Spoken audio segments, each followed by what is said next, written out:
Hello নমস্কার সবাইকে, আশা করছি সবাই খুব ভালো আছো, সুস্থ আছো। আজকের আমার আরেকটা নতুন ব্লগে তোমাদের সবাইকে স্বাগত জানাই। এর আগের ব্লগে তোমাদের দেখিয়েছিলাম যে এবার আমরা খাওয়া দাওয়ার প্রস্তুতি নিতে যাচ্ছি, গদা ভবনের ভেতরে ঢুকে পড়েছি। গদা ভবনের আশেপাশের এরিয়াটা এত সুন্দর করে সাজানো, দেখো কি সুন্দর লাগছে চারিদিকে।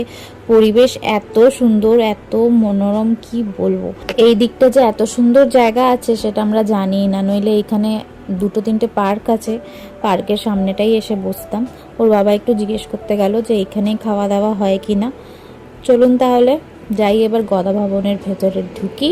এখানে একটা জিনিস আমি খেয়াল করলাম, মন্দিরের বাইরে গেলে কিন্তু অন্যরকম একটা এনভায়রনমেন্ট, অন্যরকম একটু লাগছে, আর মন্দিরের ভেতরে ঢুকলে না একটু অন্যরকম লাগছে, মানে শান্তির মতো লাগছে, ভালো লাগছে। এটাই আমি একটু খেয়াল করছি অনেকক্ষণ ধরে। এবার জানি না এটা শুধু আমারই লাগছে না সবারই লাগে, সেটা বুঝতে পারছি না।